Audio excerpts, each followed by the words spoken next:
Hello, everyone. Thanks for joining. Thanks for joining me. Thanks for joining us. Thanks to Snappy Gurus for organising this careers week and inviting me to talk in it. I host a lot of talks, and I do not do a lot of talking in this context, so it is strange for me to be sharing my screen and doing the talking. But there we go. I gave several different titles for what this talk could be, and I was told to select the silly idea: Card to Career, the Jonas Experience. There is a reason why it is called that. Trust me, we'll find out a bit later. But first, let's talk a little bit about what's going to happen in this talk. So I'm going to tell you a little bit about me. Who am I?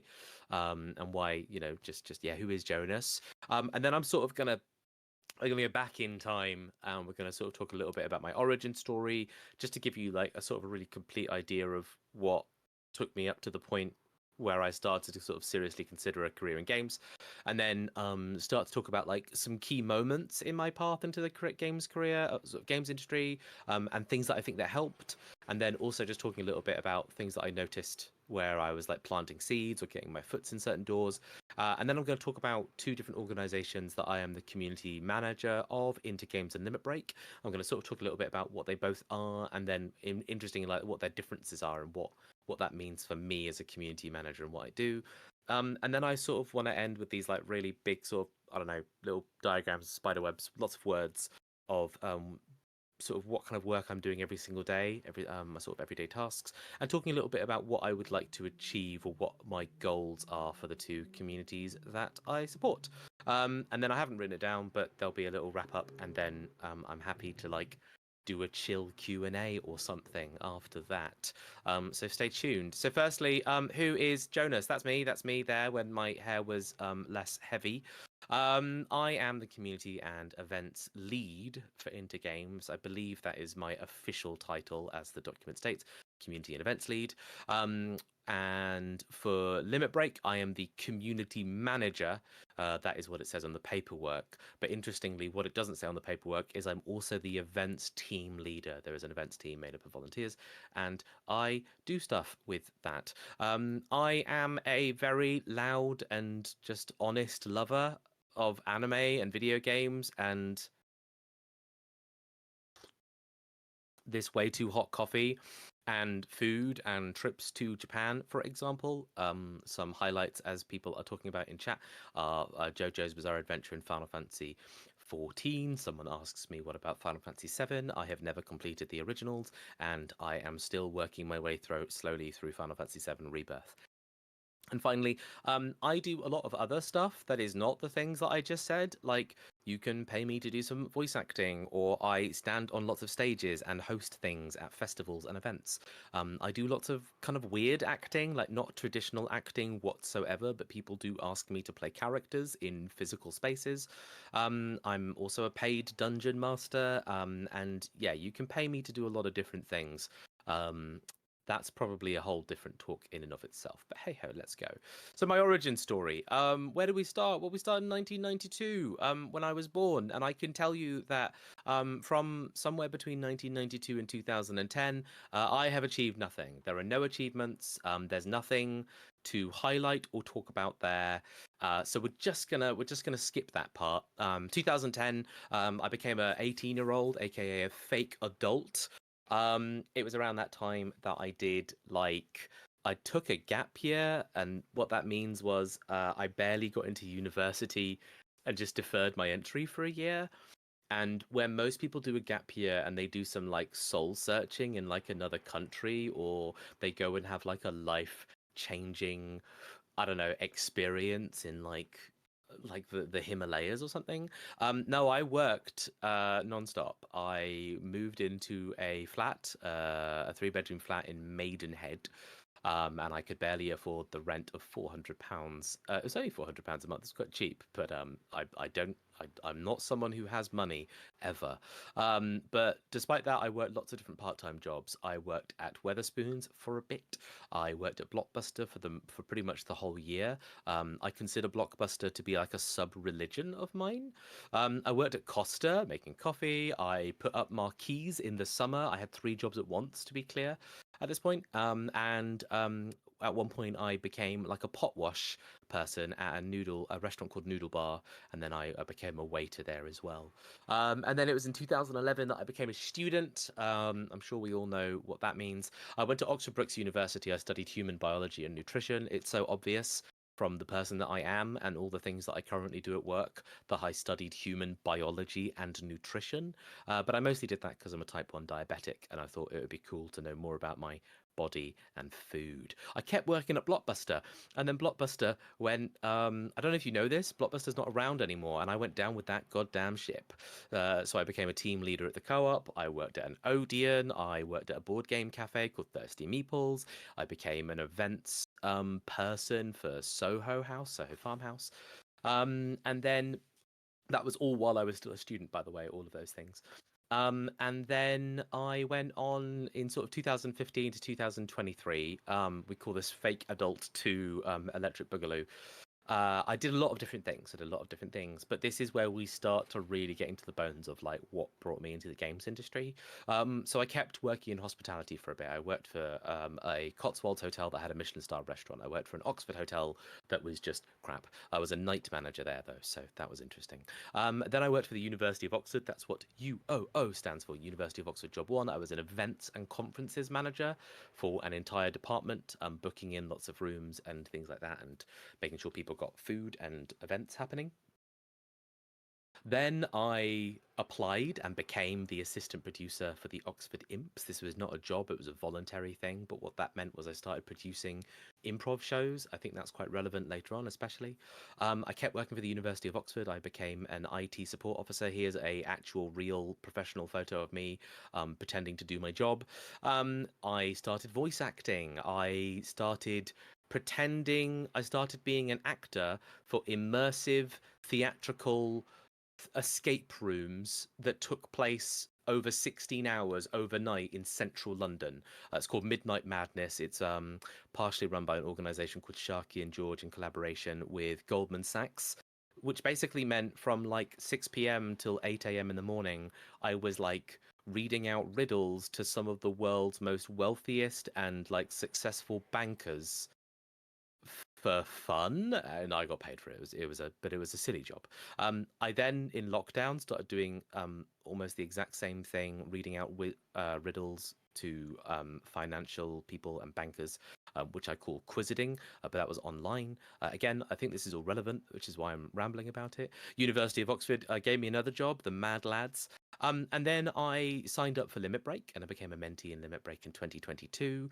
And then in 2023, Into Games would start to give me some freelance work, and then that takes us to kind of roughly where we are today. So there's a lot I'm not saying about those last little bits there, and we'll get into that, really, won't we?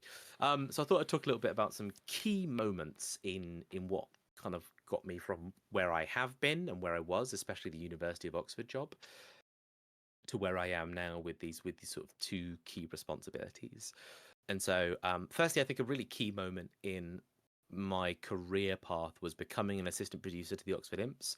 A really big reason for that is one is sort of being part of any theatrical or creative endeavor for a long period of time that makes money and spends money and actually organizes like events and sort of has collaborative input and output is a really, really fascinating and important life experience. It's a really important work experience.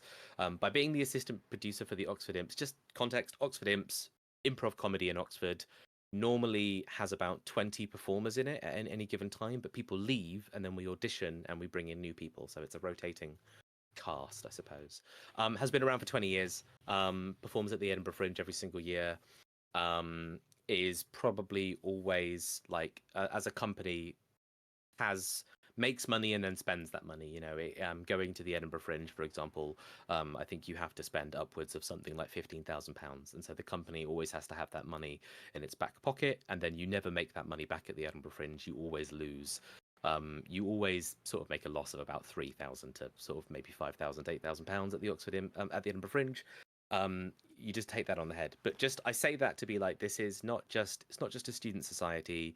It's not like a small comedy little group doing it for free and not really getting anything out of it. There's actual real money moving through that company, and managing that money, managing that marketing, managing those shows, sort of being responsible for all the social media, making sure that all the performers know where they're going to rehearse. Like at 7 p.m., please go to this room in this building. We know last week we went on Sunday, but this week we're going on Thursday. Please go to this room, not the same room that we went to last time. Here's a map. Here's a what three words. Here are some photo images. Because when you tell 30 people the same information, you have to say it 5 different times. And even then, 2 people will still ask you at the end of it, what do I do? So incredible experience producing for that company. I was the chairperson for that company as well at one point, which means kind of being a little bit like the welfare officer, really sort of sitting there and diffusing any conflict. The company has a code of conduct, which the chairperson is sort of responsible for interpreting and enforcing and updating over time, and basically just supporting the entire direction of the company, but without necessarily having a creative input or an administrative input, which is very much what the directors and producers do. So I've done a lot in that company, and it taught me a lot, and it gave me a lot of confidence. It gave me a lot of skills that I still use to this day. Then another key moment, spotting Limit Break on my Twitter feed. That was huge. I didn't know I wanted a job in the games industry. I've always been nerdy. Can you tell that I like video games and anime and stuff? But I never knew I wanted a job in the games industry, really. And then, I'm sat there doing my IT support job where I'm fixing Microsoft Azure databases, and I'm sort of, I don't know, I'm pretty much going, have you tried turning it off and on again? And just doing like Richard Ayoade impressions every single day. Have you tried forcing an unexpected reboot, etc.? And then Limit Break just pops up on my Twitter feed and basically says, "Hey Jonas, are you a person of color? Yes. Are you a person with a disability? Also yes. Oh, then in which case would you like to be mentored by people in the games industry?" And I just did not at all understand what that would allow me to do. Like, I didn't understand how that would change my life. But I'm a big believer in just applying for stuff, and the worst that can happen is say no. So I applied for Limit Break, and then within 24 hours, I just had access to this platform where I could suddenly see, I don't know, at least 200 other people who worked in the games industry, and I could see people that worked for PlayStation, Square Enix, like I think there might be some Sega representatives and stuff like that, like game companies that I recognized, like Creative Assembly, and I'm not going to go through this massive list because I can't name things on the spot very well, but I was seeing people that worked for companies that I knew from their products because I play those games. I love those games so much. And I didn't know what to do with that, but it worked. It went somewhere, basically. So I'll talk a little bit about that in a bit. But yeah, spotting Limit Break. Number 3, I became a Dungeons and Dragons Master, D&D Dungeon Master, words, for a group of 12-year-olds. I will tell you. Okay, so there is a very good reason why I put that there. One is because I played D&D all my life, and well, no, okay, no, not all my life. I've played role-playing games for most of my adult life, and I started playing D&D a bit more seriously maybe 6 years ago, something like that. And when I got a message from a friend saying, "Hey Jonas, you play D&D, don't you?" I went, "Yes." They went, "Would you dungeon master for this friend of mine? Her 12-year-old son wants to play D&D with someone."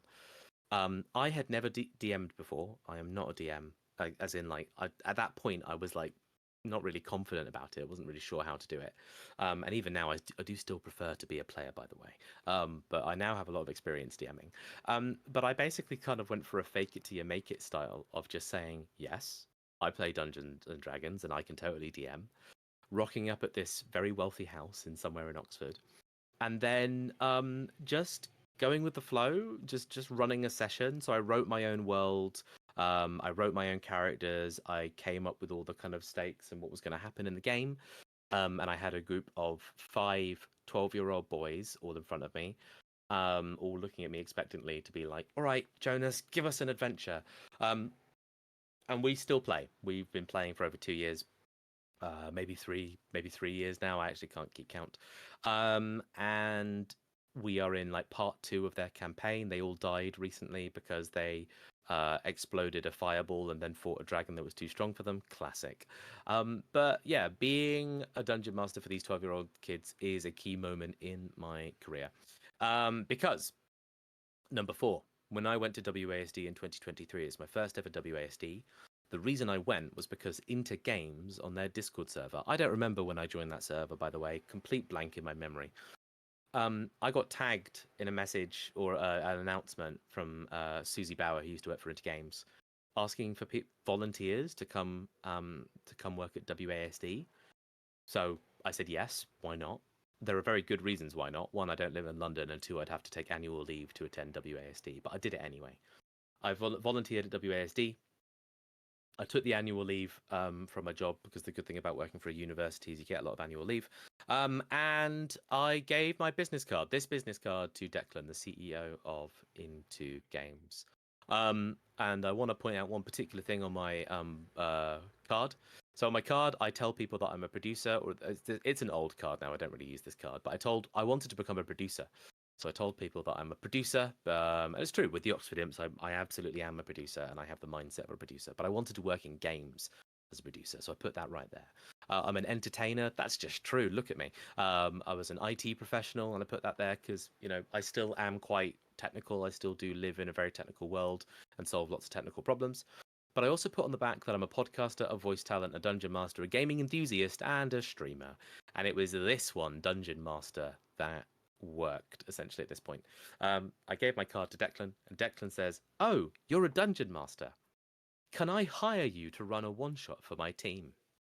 And again, fake it till you make it. I had never had anyone try and hire me for like a corporate one shot before. This is my first time that someone was taking that part of my card seriously. And I said, yes, of course I will run a one shot for your team, Declan. I would be a fool not to. That escalated and turned into the job that I do today. And I don't remember if I have a particular slide that will expand on that. So I'll tell you later a bit more about how that snowballed. But that was a key moment. So things that really kind of helped, like things that I think make me either good at what I do or helped me be sort of get to the right place to have the right conversations and convince the right people of the right things.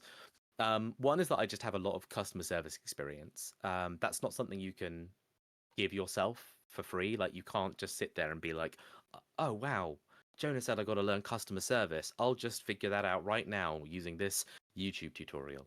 I am lucky, and it helped me in that I had worked all these different minimum wage jobs, that I'd worked in different restaurants and cafes, that I'd got very good at listening to what people want, and sort of partially delivering that, but also solving problems on the spot, taking instructions, navigating new environments, quite sort of high-speed environments and things like that. Customer service. Most of us, I think, will have done a little bit of customer service in our lives, but I think that really helps me do what I do today, and I think it helped me get here as well. 2 personal projects that made me do a lot of self-teaching. So all the things on my card are like, no one pays me to do this stuff. I'm just very passionate about. I'm a bit of a yes man. If there's an idea, then I kind of pursue it. And I will teach myself how to do stuff because I think that's fun and interesting, and because I don't have a lot of money, so I won't pay people to do things for me a lot of the time. So I do a podcast and I edit the podcast. I'm the producer of the podcast. I pay for the podcast to be hosted on Buzzsprout. I taught myself how to edit audio so that I could be a better voice talent and voice artist. And then I use the ability to edit my own voice to edit other people's voices. So now I have edited other people's podcasts for them. So that's pretty cool. Also streaming, like I taught myself how to use Adobe After Effects to make like a cool moving graphic that has like JTTG and a bunch of different symbols like moving left and right on alternate lines, and to have like warbly like background things, and like some of my stream assets are like my emotes and my alerts and some of the sound effects and things that I do. I've just learned how to do that basically. And I think by being the kind of person that just says, I want to do something, where do I start? And, several months later, maybe several hours later, whatever, having that drip of knowledge that you didn't have before, that ability to be like, oh, I've never opened this before, but by the end of the day, I now know what to do the next time I open this. I know what I want to do. So just self-teaching is, I think, really important. Being really curious, being really hungry.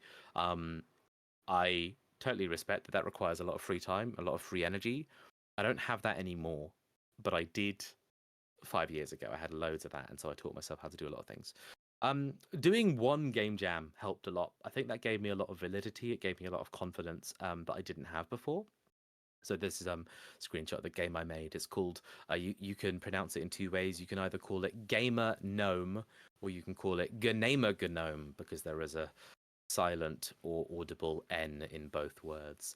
And yeah, doing that game jam was just really fun because it gave me the confidence. Like I had to jump on Unity and I taught myself to make a really bad Flappy Bird before, but that didn't make me feel like I knew how to kind of make a game or collaborate with people.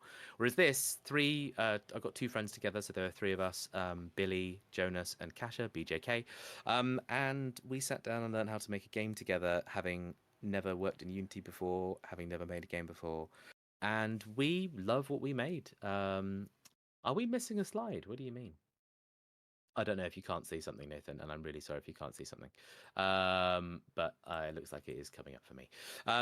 We made Gnome, and by doing that one game jam, I just had a lot more confidence about like a little bit about the game dev process. I was able to talk more confidently about the sorts of things that go wrong in game dev. I was able to talk more confidently about engines and things that are in engines and features in engines, and I was able to talk more confidently about like I don't know how I made a square and then I made the square move left, and then when the square touched the circle, I made a number go up, and that's kind of how the game was made. So I thought that was really cool. And finally, this is not something you can give yourself, but it is something that helps me. I am very recognizable. I have either shoulder length dreadlocks or I have like a high top fro at any given point in my life.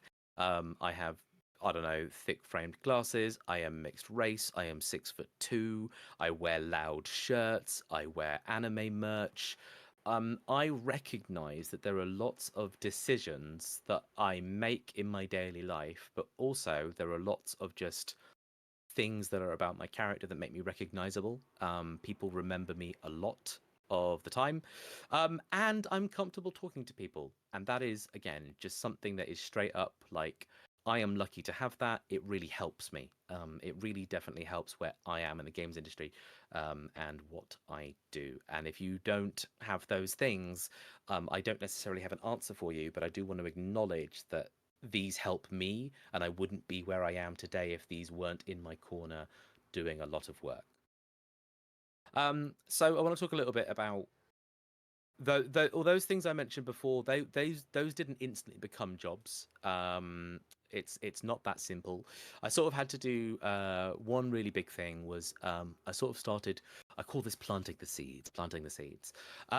So one thing I did was when I joined Limit Break in 2022. One of the first seeds I was able to plant was when I started booking in like one-to-one conversations with potential mentors. And I was a child at a buffet table. I had a bit of everything, which is what my way of saying I had lots of one-to-ones with different people rather than me just picking a mentor and moving on. The reason I did that was one was sort of overexcited, really. New environment and loads of people to talk to in the games industry. No idea what the future has in store for me, but there's so much potential in this space, and I knew that. So when I joined Limit Break in 2022, I planted a very potent seed. I didn't know it at the time, but oh boy, would it grow into something amazing.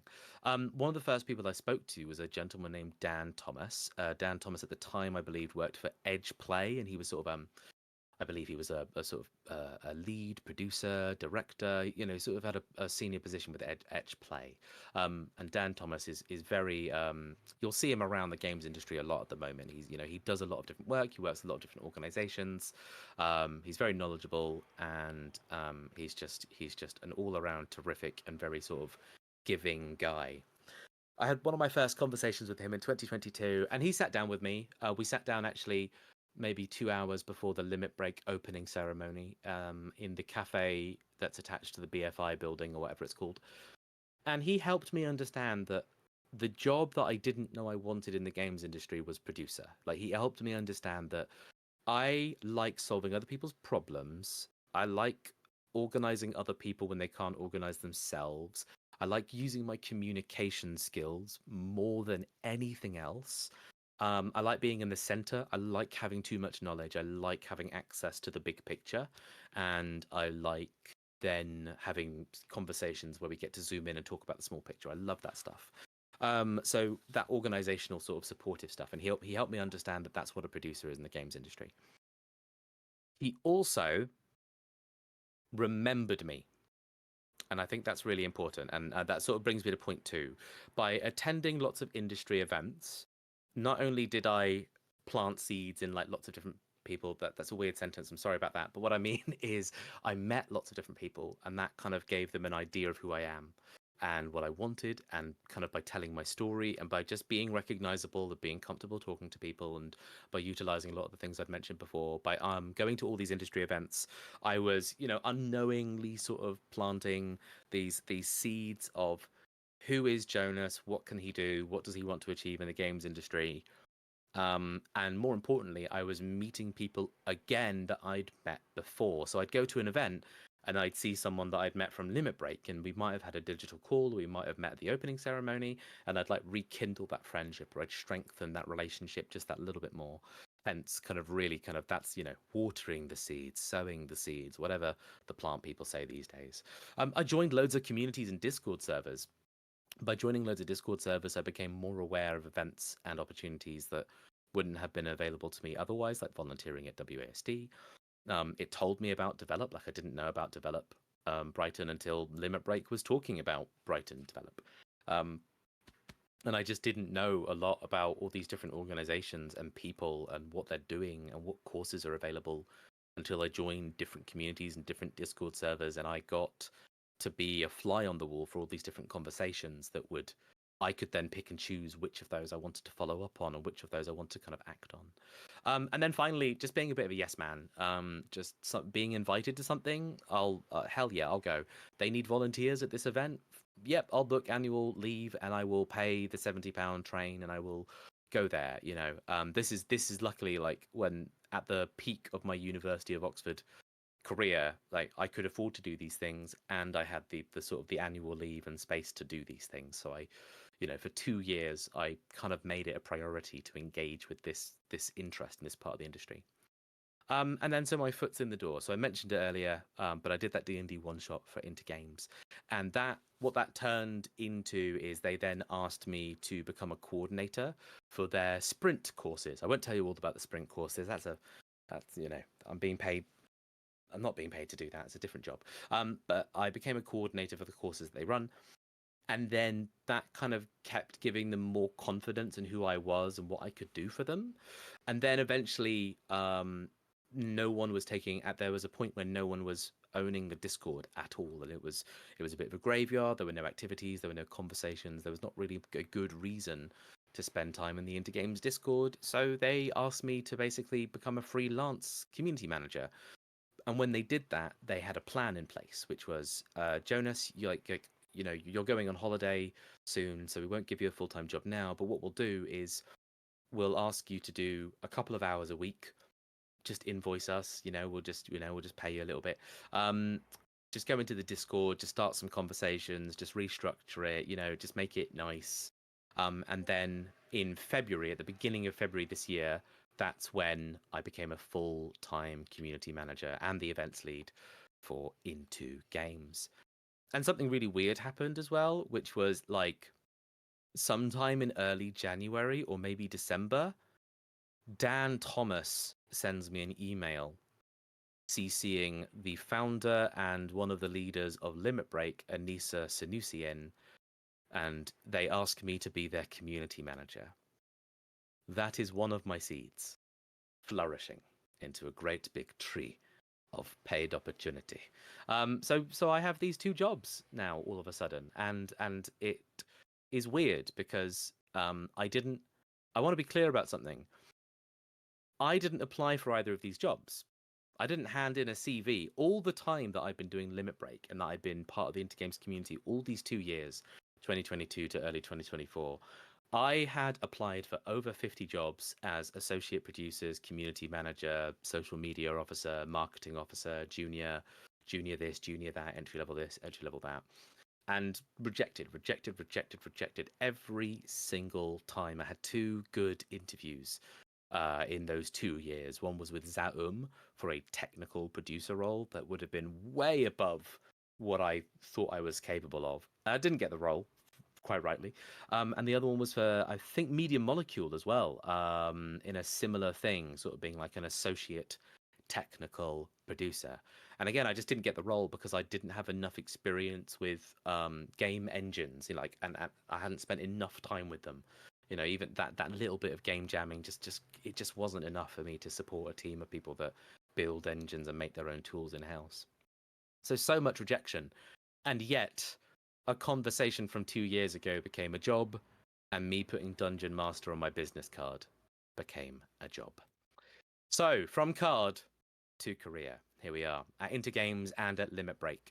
They're two very different organizations. I'll read out the taglines. So Intergames, I think Intergames has a few different sentences depending on where you go, but one of the big ones is supercharging skills for the UK games sector. Press start on your career and join the community.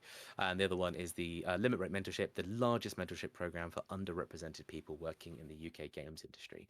And so here, what I've done is I've kind of defined the two organizations quite differently in terms of their events and communities. So in one sense, Intergames is working to make the industry more accessible for all individuals, regardless of your background. It's publicly available. Anyone can join it. And it is kind of anything that, like any win, anything that Intergames does successfully is kind of a win for anyone, really. It's sort of quite open and quite general in that way. Whereas with Limit Break, you have to apply, and if you get in, you get 6 months of mentorship, and that's a very clearly defined relationship for what Limit Break does. It says very clearly that you can apply to join. You can't just join. And then once you're in, you become like a member of a cohort that lasts, basically 6 months. And within that 6 months, you have a very clearly defined thing that's going to happen, the mentorship. So then with Intergames, it's providing resources and supporting individuals from low-income backgrounds. And it's, those resources and support is just freely available. All of our events are freely available. All of our sort of live streams, we provide bursaries to different events. We write, we basically ask industry professionals to help us write guides and resources, things like that. All becomes freely available. Whereas with Limit Break, again, it's that idea of you apply at a fixed point in the year, and there's an eligibility criteria that you have to meet, and a lot of that has to do with, do you come from an underrepresented background? And then it has like a very fixed membership. So it's this year, I believe we've got 1,600 members in Limit Break. And about 600 of those people are mentors, with the other 1,000 being mostly mentees. So you can be a mentor and a mentee. So those numbers are like a little bit flexible. Whereas the Discord community has over 9,000 users and counting. Now, I use that number always extravagantly because realistically, only about 2,000 of those users are any active, or maybe 3,000 are active at a given time. But it's growing constantly because every time there's a new wave of people that want to work in the games industry, we kind of want to be one of the first things that they learn about. We genuinely believe that we should be the front door that you open, in this massive building called the games industry, and we're like the lobby, the hotel lobby. So it's just, you should start here, and then we can point you in all these different directions, but you can always come back through us. You can always come back to the lobby before moving on to the next thing that you need. And then in terms of events, Intergames has regular digital events that are completely free to attend. They're usually live streams on YouTube, and I'm often hosting them, but I'm also the one organizing them and planning the speakers, etc., etc. We'll talk about that later. But we also, where we partner with different organizations around the UK, we might be asked to host a career stage at WASD or GDLX, or we might be asked to kind of host various different talks, like in Careers Weeks and sorts of things online for specific studios, like if they're hiring for junior roles. would normally push for that to be an event in and of itself. Whereas with Limit Break, I would say that we have very different events. We have in-person events for one, like ticketed in-person events. That so there's a very different mentality and workflow to how you manage that monetary side of things and how you manage venue booking with food and drink and accessibility and all of those different needs. And we have free to attend digital events, but they're for our members only. So again, it's not as publicly available. There's there has to be a slightly different style of communication and slightly different process for how people get involved in that. And the events are aimed at slightly different people as well. So with Limit Break, you're aiming at a mixture of really well established professionals, because we want our events to be valuable for the mentors, not just the mentees. It needs to be kind of good for everyone. And of course, you've got the junior talents, who are mostly sort of made up of the other mentees within the organization. Whereas with Intergames, we know that we're solely supporting entry level talent, first job in the industry. You don't know what a job in the games industry even is yet. That really, really like square one, or even just before that, like still reading the rules book to this board game.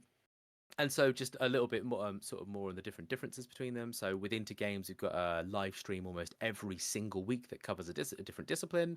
Limit Break, maybe one or two events a month, often sort of covering different topics. One event that we did recently was it was about IP law from Sheridan's lawyers that partner with Limit Break. Not something we would do at Intergames whatsoever. It just very different audiences, very different sort of use cases, and they're less discipline specific. Whereas Intergames, it's like, here's a week where we talk about art, here's a week where we talk about music or audio, here's a week where we talk specifically about production or marketing, etc. In the Intergames, we have these regular sort of community hangouts, hang out and play some games. Whereas in Limit Break, I'd say we do fewer socials and casual hangouts. It's more of a the organization kind of paints itself as providing more of a professional environment, and so its events are more like that, in that there is less sort of freedom, I suppose, or less encouragement for people to kind of just have chit chat, and for people to actually come here and learn and develop and then leave, because respecting people's times and realizing that a lot of people are adding Limit Break on top of many other responsibilities, whereas Intergame, we're sort of providing you with as much as you can handle should you be someone who isn't in work and just you've just got free time to learn and develop. We want there to be enough content to fill that time. Intergames, we have a team of volunteer moderators, moderators who sort of, they each have a slightly different role or focus. And that was one of my workflows when I first joined the organization, was finding those mentors, bringing them in, and sort of giving them responsibilities. Whereas with Limit Break, I actually became the lead of an existing events team that sometimes changes year to year, but we've got people who have been doing this for several years now. And then together we work together on sort of what events we're going to run. Our sole focus is events as well, whereas obviously with Discord moderators, the focus is Discord. Like, they're two very different things. Intergames, we'll do these bespoke events as well. So if we know that someone's doing like entry level talent, hiring for an entry level job, we'll get them in to try and do an event on that. We might even do like Q&A events. We've actually just run one 2 hours ago or something. I've just come from an event with Anya, surname temporarily missing from my head, Anya the artist, who is doing a sprint course with us. And as I said earlier, yeah, we make those available to watch. Whereas with Limit Break, if we have any more casual events, there'll be sort of roundtable events where they're more about professionals sharing information with each other and developing with each other. And also, interestingly, Limit Break currently uses Slack. And then we sometimes have other little smaller events. So we're trialing some smaller IRL events outside of London. We've actually got some upcoming events that will be in London. And they are discipline specific, but there's a sort of slight twist going on there. I won't say too much more. But Limit Break is kind of, interestingly, like sort of experimenting with different things. But when we experiment with Limit Break, it's very much like the format gets really well sort of explored by the events team, and we make sure that it's like kind of really, really watertight. Whereas with Intergames, I think we're a lot more fast moving, a lot more kind of experimental, kind of willing to fail, because it's a fast moving organization. And as I say, we've got an audience that actually wants almost an infinite amount of content, just to kind of fill up that time and ensure that we're delivering as much as we possibly can to a very hungry Hungry audience. Everyday tasks. Just a little bit about what I do every day, really, because what does a community manager do? Actually, firstly, drink some water.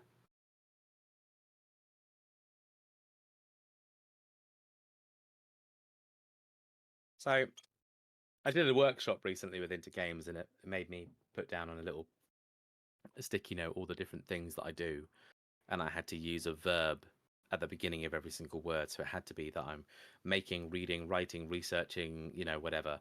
I can't just say that one of my responsibilities is like events. I have to say like curating events, planning events, emailing events, something like that. And so I thought I'd sort of bring that here just a little bit, and this is a much lighter version of what I kind of do.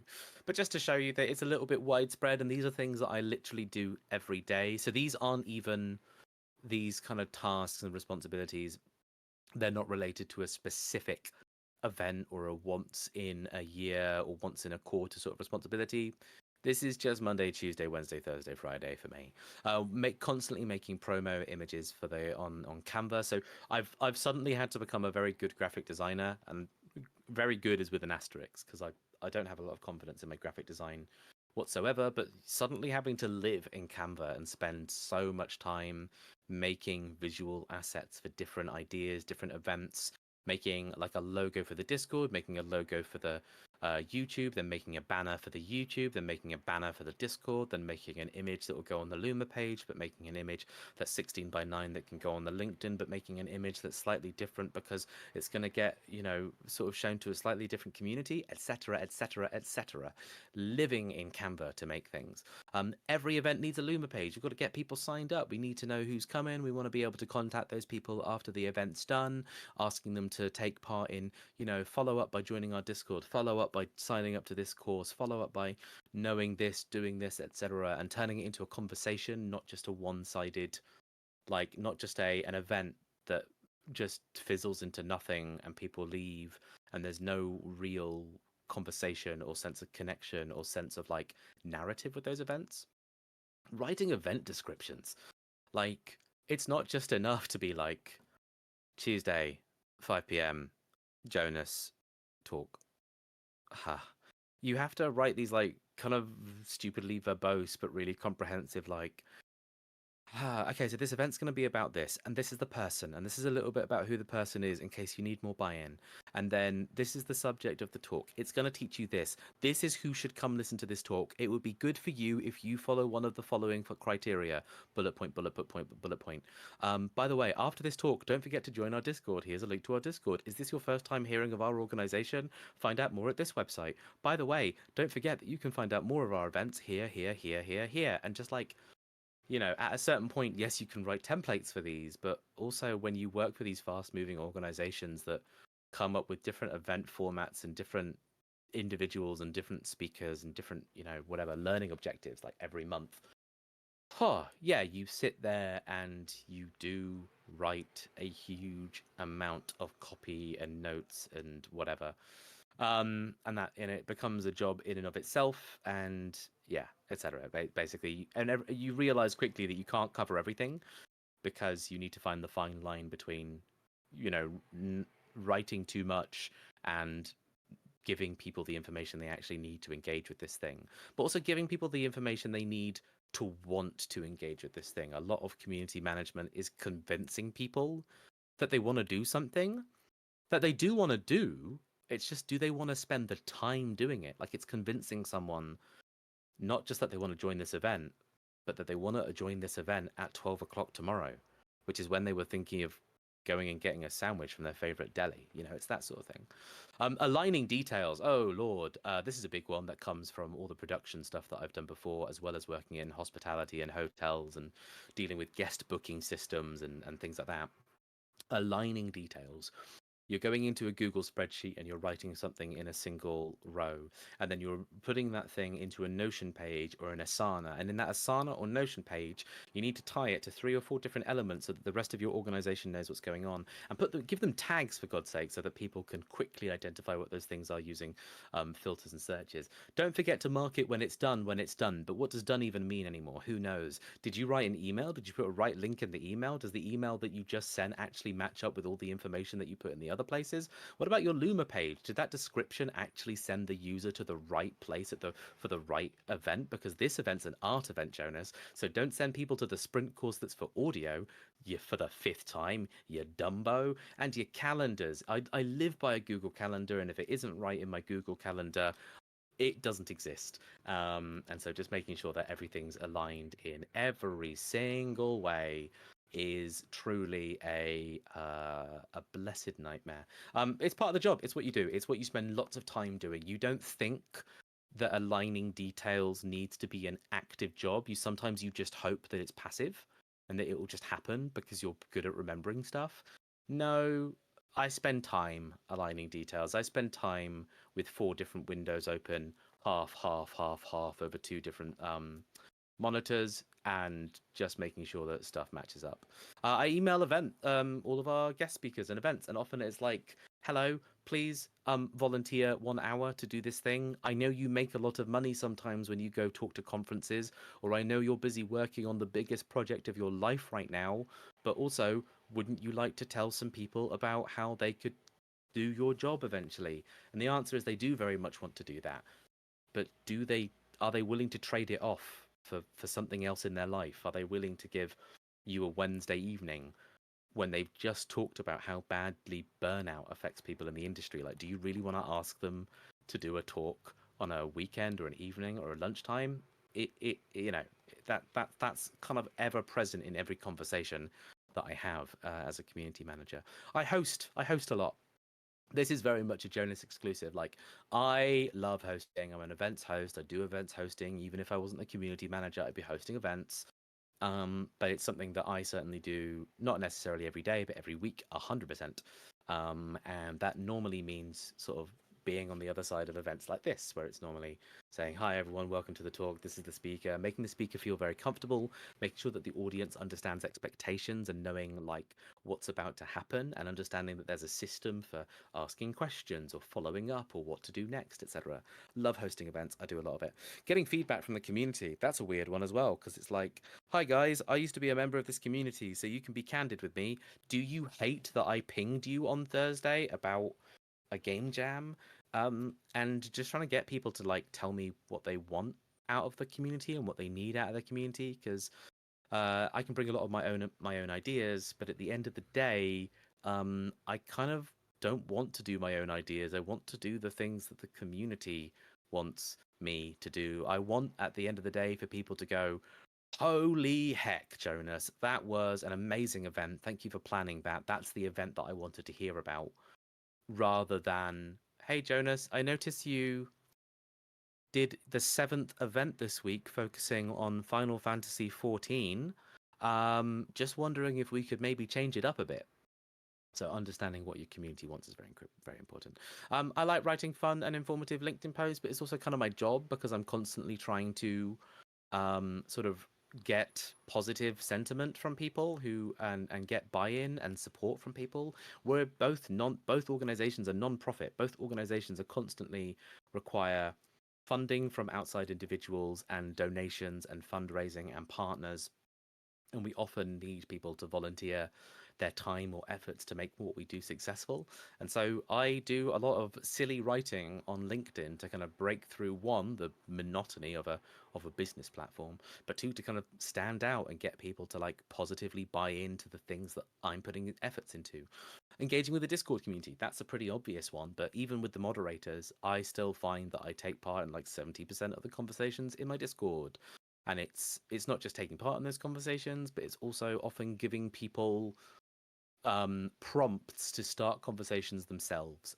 So we do like, weekly questions here and there, and I try and give people like massive, I try and only update people on what's going on the server on Monday, so there's a very fixed structure to when I am and am not going to ping people, so that people can stop getting annoyed by notifications on like their Friday afternoon and things like that.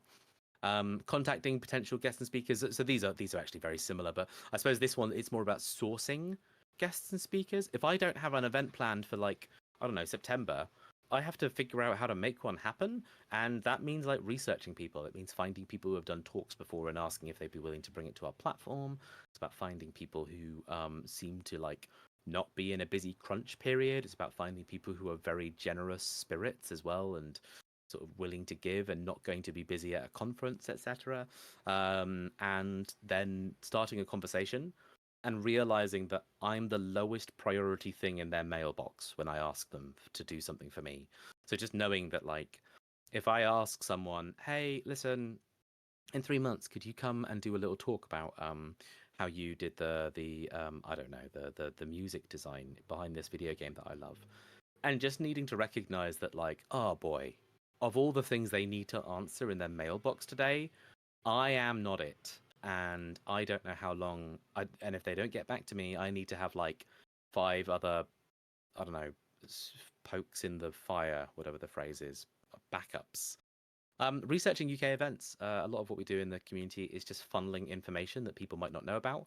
So I have to do a lot of research for stuff that I don't know about, and then I bring it to the community so that they know about it. But also just researching events so that we can kind of provide support to people who want to go to those events where we're not going to be at them.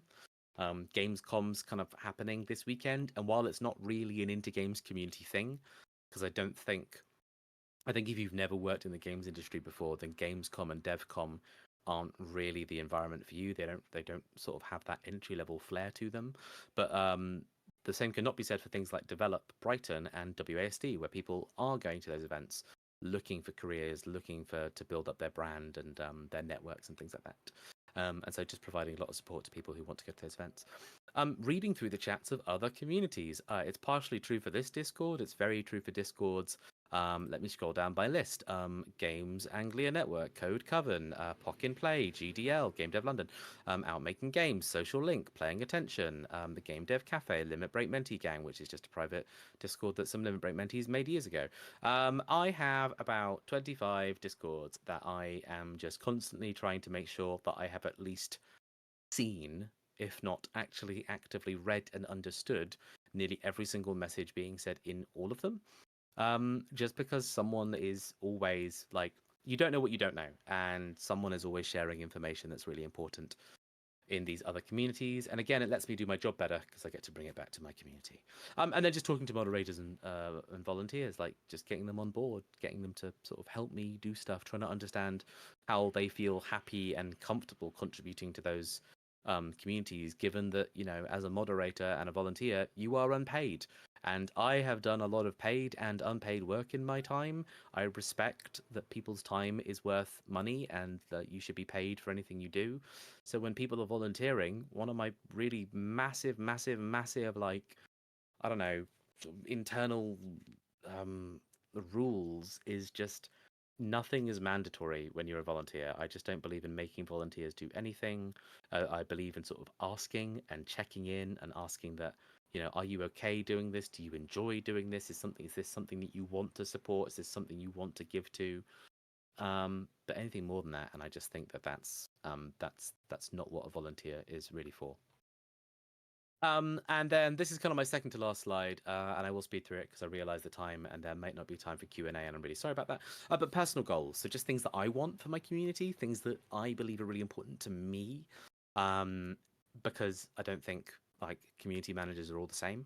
So one is I want volunteers to find it easy to fulfill their roles. So just what I was saying, if you are going to volunteer, I'm going to make it easy for you to do the bit that you need to do.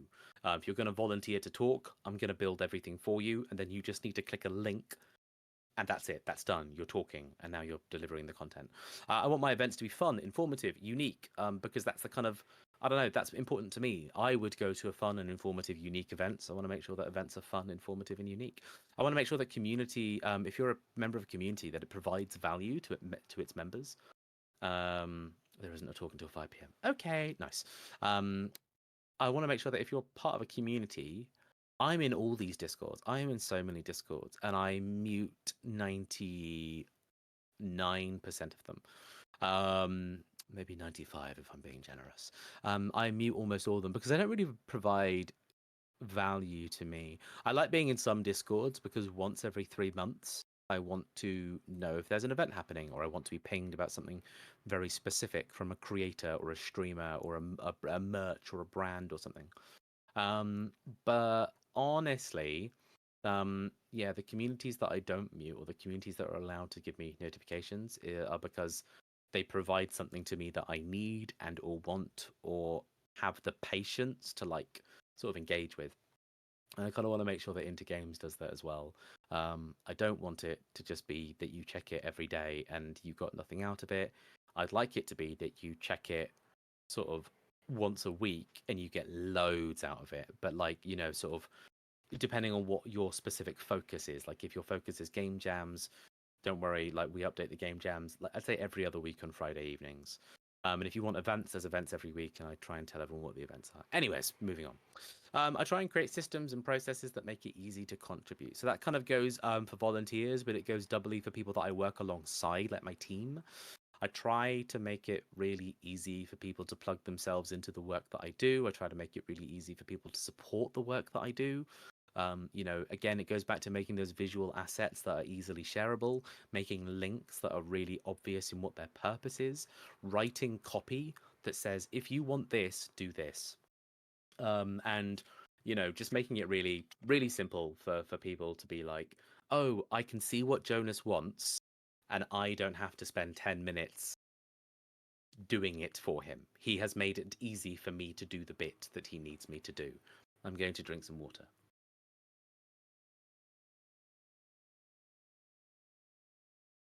Make it easy for others to achieve their goals. I think that's kind of my ethos as a producer, as a problem solver, as a supporter of other people.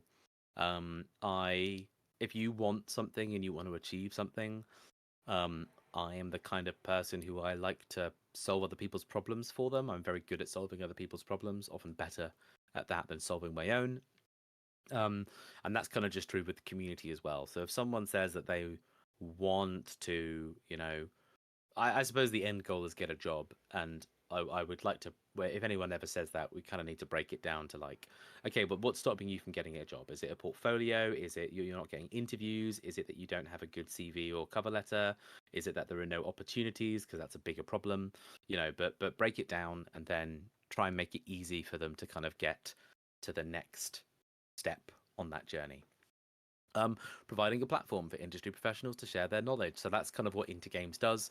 But whenever someone says to me like I'll go to events and people are just like, oh yeah, no, I just think more people need to understand that like it's not like that, but it's like this.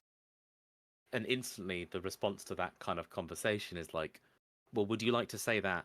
Would you like to say that publicly on the internet now for free? Like right, like like next week on Tuesday, should we do it? And just make it really easy to give them that platform because people higher up in the games industry or people certainly at the mid level, maybe, I think there's a lot to be said for what we think of CEOs and executives of big companies, but certainly juniors and lots of mid level creatives have so much passion or so much like desire to support younger juniors and stop them from making the same mistakes or having the same problems that they're often willing to take time to share that knowledge. I've written this twice, and that's just because it's that important. I have no idea. I think I was going to write something else here, and I don't know what. But then finally, just also getting to practice my own creativity. I'm a silly person, which means when I run events, I sort of want to be myself, and I want to explore my own brain thoughts and say my own words and kind of come up with my own silly ideas. Like this talk, these presentations, these slides are very much a product of my own silly ideas and things like that. So I like to practice my own creativity and trying new ideas, but also letting others do the same. So again, kind of giving people a platform to flex their creativity. So my finishing thoughts, so one thing I want to say, and I haven't really said it yet, but it's like no two communities are the same. And I sort of, I pointed out that Limit Break and Into Games have these differences in terms of how they run their events and their communities. But I also really want to hammer home, none of my advice is very useful to you if you specifically want to be a community manager for a games studio that develops video games. Because I haven't done that. It's a different community. There's a lot of general advice in here, and there's a lot of like things that I think worked for me in here to get me where I am today. But just please understand that what works for one community won't necessarily work for another community. Communities are very different. That's almost like saying me painting the walls green in this house will also work for this other house. Will that metaphor hold? I don't know. And no two community managers are the same as well. So I think that's because communities exist longer than their community managers. So I, you know, in some kind of inevitable universe, I might not be the community manager of Limit Break or Into Games at some point in my life. Someone else will. And just kind of recognizing that that means that that community will be managed differently. The community might still be the same in terms of its goals and its needs and its requirements, but in terms of what they're provided with and what resources they're given to engage with, or their events, or the copy, or the weekly updates, those will be very different. And I think it's important to recognize that, just because you're not a community manager like me, that's fine. That's 100% fine. If anything, I encourage people to be different from me in most cases when they think they're. A lot of people think they need to be like me when they're doing similar jobs to me. Like, oh, I can't host like you, Jonas, or I can't. Oh, I wouldn't. I don't think I could write that in the same way that you can, Jonas. And that's good. That's fine. We're different people. Differences like that is what makes our creative outputs good and interesting. If we were all the same person, then we would just have Call of Duty 79 or something. Well, I mean, we're almost there, so there you go. I think a lot of success stories have their own elements of luck and right time, right place, and that's true for me as well. Sorry, but it kind of sucks to say, but I think there's also something very interesting to talk about there. In that, my story, it's tempting to call my story non-typical. It's quite tempting to say that I have a weird way into the industry. But the reality is the more of these career talks you hear, the more you realize that very few people have a typical entrance into the games industry. It's almost atypical to have a typical entrance. You know what I mean? It's almost weird to have a normal experience in the games industry, and it's normal to have a weird experience into the games industry. And so you as an individual listening to this, watching this, learning from this, you are going to have to leverage your own luck, and you're going to have to find your own right time, right place moment. That just seems true. But that's why I say join all these different communities. It's why I think going to events is important if you can, and if you can't, like then I don't know, utilize what resources you can access, utilize the courses, utilize online things, utilize like interviews and Q&As and digital spaces a lot more if you can't make those physical events. And also, like, I don't know, just make stuff and put it out in the world and get yourself attention through it that way. I think that's kind of useful. It helps. It really helps that I am outgoing, extroverted, nerdy, and I suppose brave. The point being is that I put myself out there. I talk to a lot of people. I don't shy away from interaction, and I am brave in the sense of I feel comfortable talking with new people and sort of starting those conversations. But I know that is scary for other people. But another thing I would say as well is that's not all you need. I think a successful community manager needs to learn and use creative and technical tools. And I say that because if you feel like you can't summon, or sort of you can't fake it, and you can't learn to be outgoing, extroverted, nerdy and brave. If that's not inside of you, then utilize something else. Utilize the tools that community managers have to learn. Please, like realize that you can come up with your own strengths. So my strengths are my social stuff, definitely, but like I'm not the most technical or creative person. I think I actually struggle in those, and I make a lot of efforts to overcome those. So if you can beat me in those, then do it. Be a great community manager in your way. An important thing to know, you serve two entities. You serve your employer or your team or your organization, but you also serve your community. So just remember that sometimes that can be conflicting as well, which is really weird. Like your community can ask you for one thing, but your boss can sort of say that they want to put efforts into something else. Like they want you to spend time working on something else that's kind of conflicting.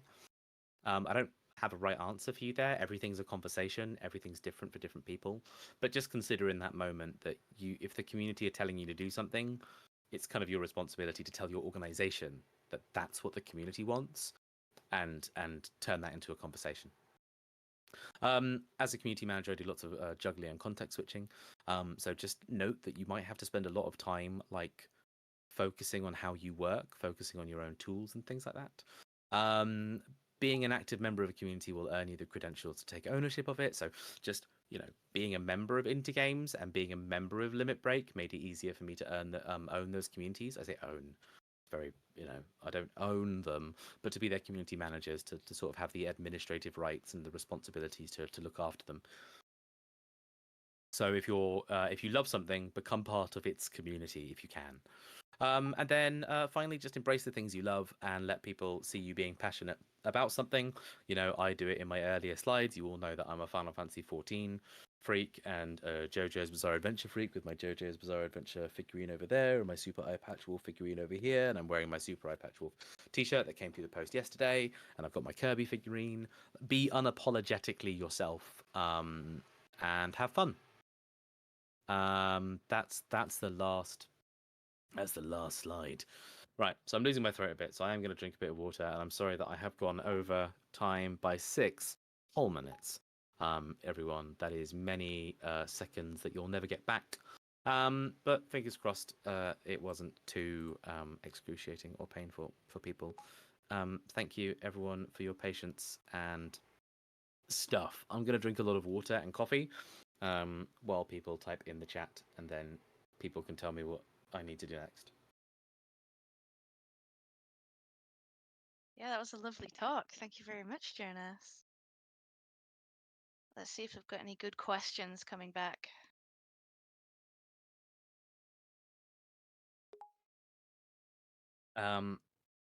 Right. Are you happy for me to just read questions, or do you want to read the questions out to me? Yeah, you can go ahead and read them if you want. I feel like you're looking at the chat anyway. I am looking at the chat. Yeah. Lauren, what were some ways I managed to bring the Indie Game server back to life? So one thing I got to do, I didn't mention this. I really should have mentioned this, but I didn't come in as a good community manager. I don't know if you noticed this, but I wanted to be a producer, and I got 2 jobs as community manager. So that was quite weird for me. But one thing that Indie Games did was it hired a consultant, a sort of a community consultant, to come in and work with me for 3 or 4 months, maybe longer. And that community consultant would have like regular meetings with me, and would sit me down and be like, "Hey Jonas, let's look at the Discord. What is it? What does it need to be? What do you want to achieve with it? Let's come up with some plans and structures that help you achieve that." And so I think the really big things that we kind of took away from that was, one was like structure and having like process. So one of my structures now is like I give everyone a massive update on what Intergames is up to on Mondays. I have specific roles that you can use if you want to be pinged for that. We have a better onboarding system. We have we've restructured the channels to be a little bit better about like where you are allowed to communicate certain things, or where you should go if you want certain things. Hiding channels if you don't have certain roles, just so that you're not overwhelmed by the noise of the Discord. Starting like weekly question of the week kind of conversations, just to get people like talking about what they're passionate about, or something that they're like sort of interested in talking about in terms of game space and development. And slowly introducing like initiatives, like one by one, sort of understanding like, hey, we don't really have an initiative that like lets people like, I don't know, hang out and play video games. So we'll do the casual community hangout, and sort of just obviously honestly was just making a lot of decisions uninformed, and then changing sort of like changing lane, changing speed based on the results of that decision. But what's really important as well is giving those decisions like enough time to breathe. So I've been trying to do weekly challenges in the Intergames Discord. I've been trying to do them for several months now, and I just can't seem to find the right way to word them or present them to be engaged with. And I think one thing I'm just understanding, and eventually I got the answer that I needed in a poll because community feedback, people just don't have time for them. People just right now do not think they have time to sit down and do Jonas's little drawing exercise on a Friday afternoon. And I think that's kind of important to say out loud and appreciate and be honest about. It's like, oh, okay, trying something for ages, and actually just the community doesn't have time for it. Cool, fair enough. Um, but other things have worked. Other things have sparked community. I think one as well is we've had lots of new people join the community who, because they see something that's alive and being looked after, they become active members of the community, and becoming active members of the community, they make it more successful. They make it more alive and active, but by seeing that it's alive and active. So it's kind of a self-fulfilling prophecy. If we put loads and loads of effort into pretending that it's really active and alive and cool, but it's actually just the same three people, then a fourth person will join and will join in with that, and a fifth person will join and will join in with that, and now we've got this really cool, like, it's not that many people. I'd say we have maybe 20 people I can sort of name and recognize who are, again, out of 9,000 people, 2,000 of which are active. There's about 20 people who actively take part in conversations every single week, answering questions, asking questions, getting involved. But that's all it takes. That's all it takes is, let's face it, if you had 20 people buzzing in your ear all the time in your personal domicile, you'd be overwhelmed. So that's kind of all I really need, I think, for the community to feel alive and active. Thank you for the question, Lauren. Tabby's asked two questions, and you're right here as well. I am, yeah, But sorry. do you want to ask your questions?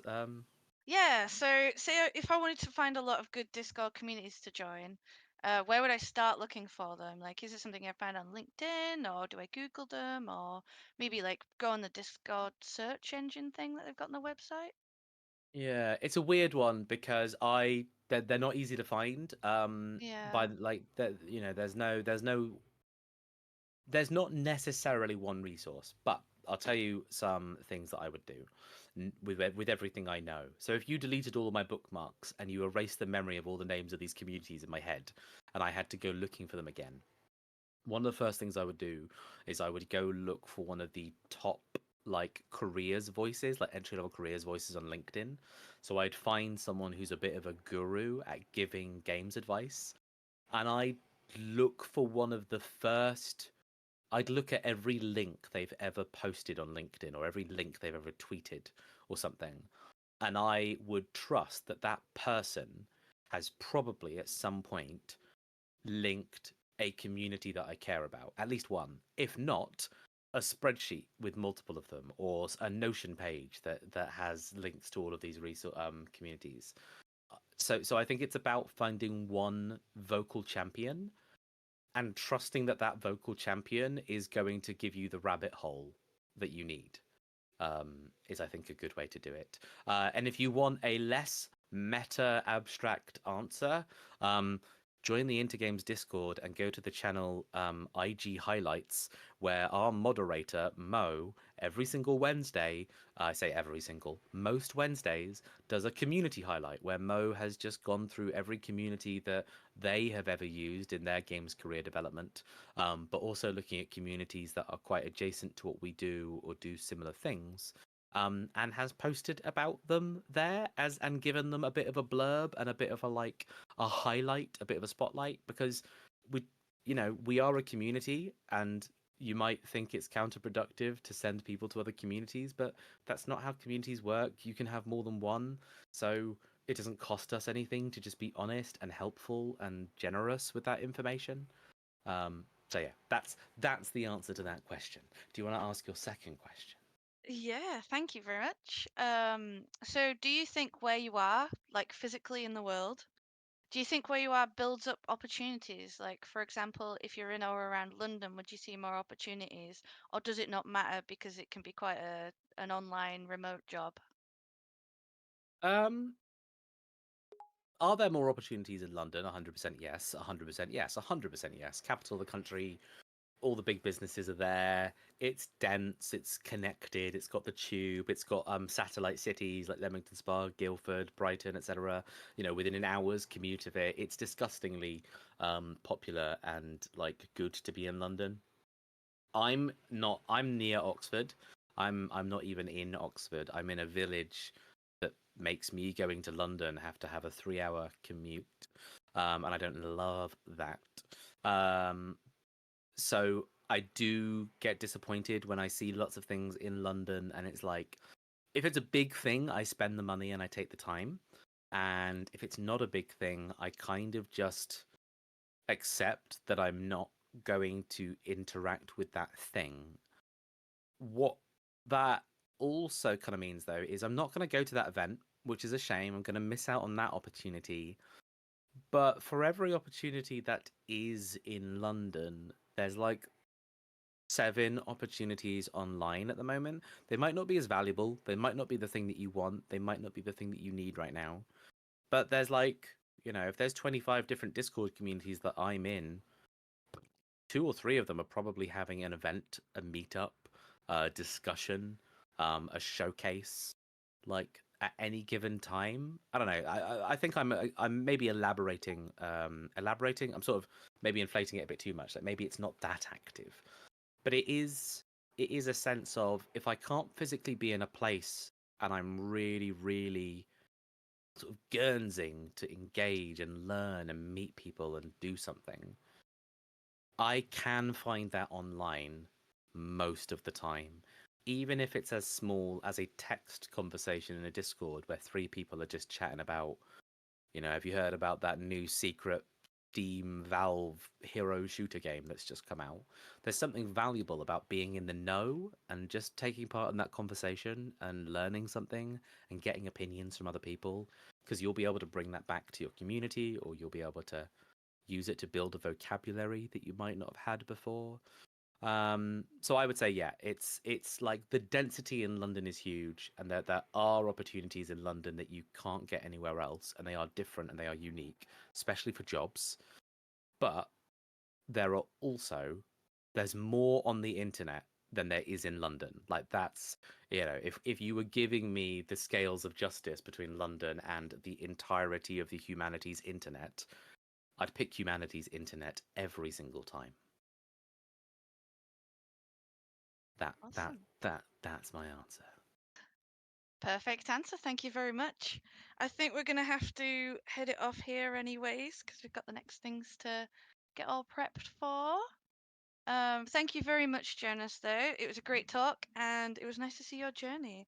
And I'm sure you've inspired a few people here, including myself. Thank you very much. Thanks for your patience, everyone, and thanks for listening and chatting with me and hanging out and being passionate about Final Fantasy with me. Yeah, like I say, it's my first time doing this talk. It's a very strange experience. I hope it's been okay. I welcome feedback of all forms. And more than anything else, good luck with the rest of Careers Week. I hope you learn some really fantastic and wonderful things. We are plugging your event over in the Intergames Discord, and I'm looking forward to seeing what else you have sort of planned for the week. I'll probably be secretly listening in to the odd thing here and there myself.